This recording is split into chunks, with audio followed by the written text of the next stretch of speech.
नमस्कार. स्वागत तुमचं राष्ट्र महाराष्ट्रामध्ये. मी अशोक वानखडे. आज महाराष्ट्र सरकारने मंत्रिमंडळ विस्तार करून महाराष्ट्राची लेख दिवंगत पूजा चव्हाणला श्रद्धांजली अर्पित केली. पूजा चव्हाण तुम्हाला आठवत असेल, पुण्याला एका मुलीचा मृत्यू झाला, बिल्डिंग वरनं खाली उडी मारली तिने आत्महत्या केली. 19-20 वर्षाची ती मुलगी. आणि मग काही ऑडिओ टेप मार्केटमध्ये आले आणि त्यात कळलं की तिचं कसं शारीरिक शोषण संजय राठोड करत होते. हा त्यावेळेला आरोप लागला. भारतीय जनता पार्टीने रान उठवलं. भारतीय जनता पार्टीची मुलूक मैदानी तोप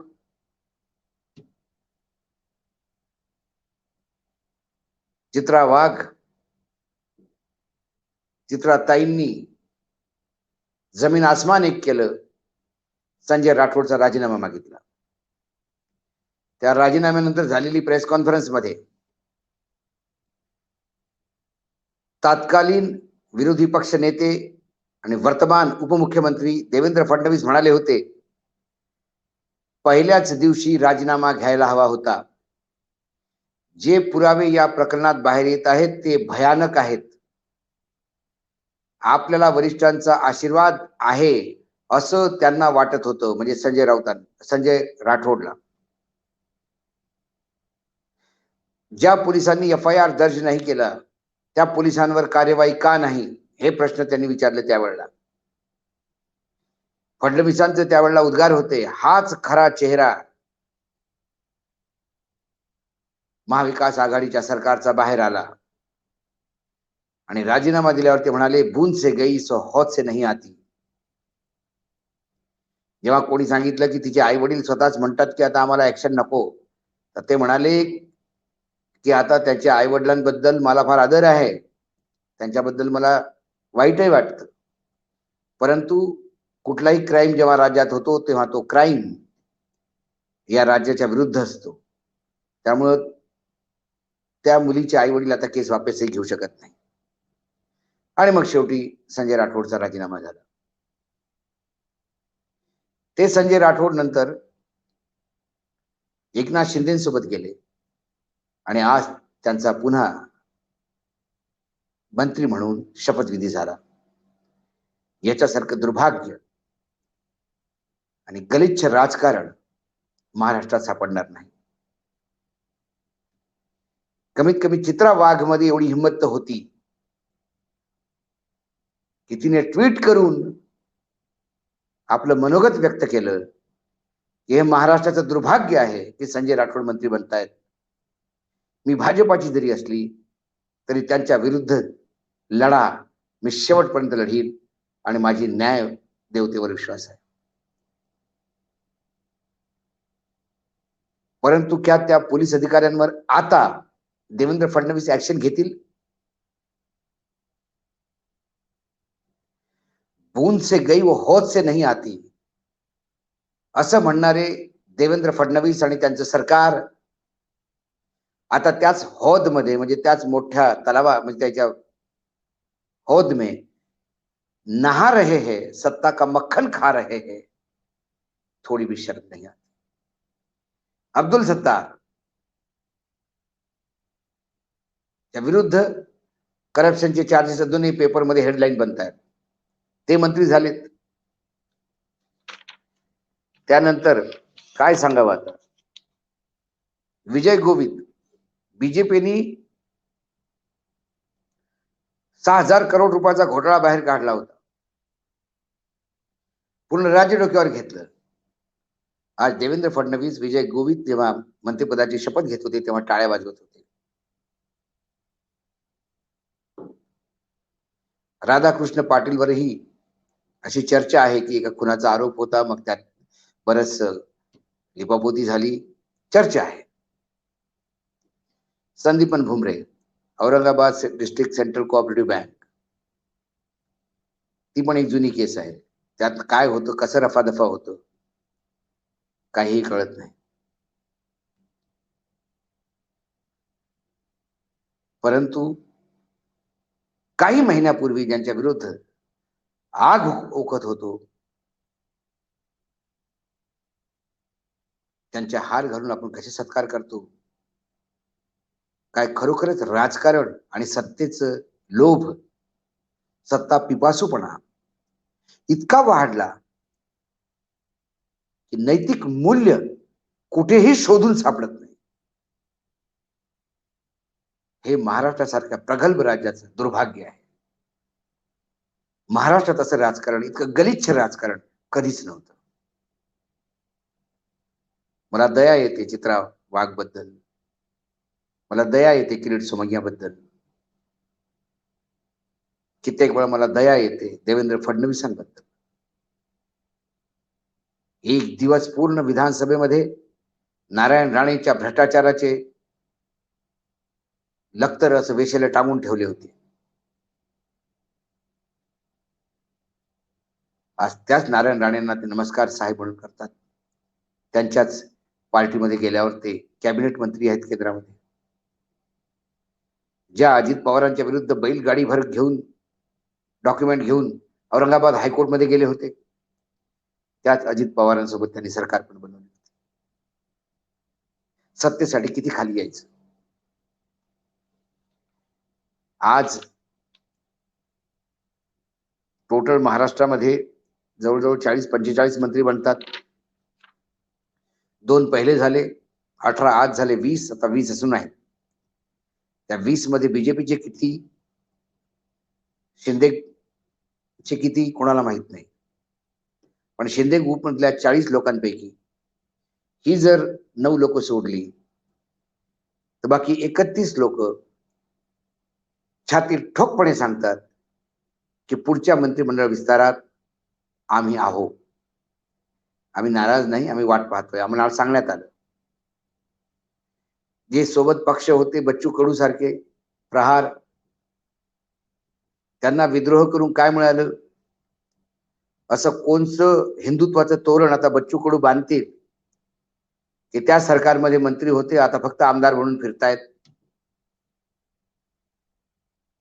पुढच्या एक्सपान्शन मध्ये किती जागा मिळते, काय मिळते, काहीच माहित नाही.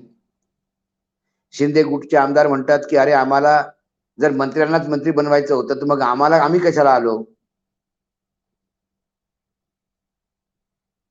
कारण हे सगळे हिंदुत्व बोलणं होत नाही, आम्हाला काहीतरी महाराष्ट्राचा विकास करायचा, हे थोतांड आहेत सर्व. भारतीय जनता पार्टीने आपली जुनी लोक वर विश्वास ठेवला, त्यांनाच आणण्याचा प्रयत्न केला. आणि क्षेत्रभर जर पाहिलं तर उत्तर भारतात सर्वात जास्त म्हणजे 5 मंत्रिपद मिळाले. राधाकृष्ण विखे पाटील शिर्डी, गिरीश महाजन जळगाव, गुलाबराव पाटील जळगाव, दादा भुसे मालेगाव, विजयकुमार गावित नंदुरबार. मराठवाड्याला 4 मिळाले, संदीपन भुमरे पैठण, नानाजी सावंत उस्मानाबाद, अब्दुल सत्तार सिल्लोड औरंगाबाद, अतुल सावे औरंगाबाद पूर्व. कोकणामध्ये 2 आहेत, उदय सामंत आणि दीपक केसकर. मुंबई ठाणे भागात रवींद्र चव्हाण डोंबिवलीचे आहेत, ते रत्नागिरी आणि सावंतवाडीचे होते दोघं. मंगलप्रभात लोढा मलबार हिल मुंबई.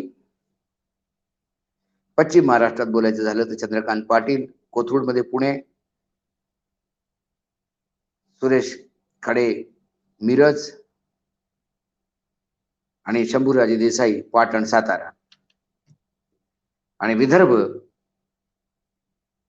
एवढा मोठा विदर्भ, 2 मंत्री सुधीर मुनगंटीवार बल्लारपूर आणि संजय राठोड दिग्रस यवतमाळ.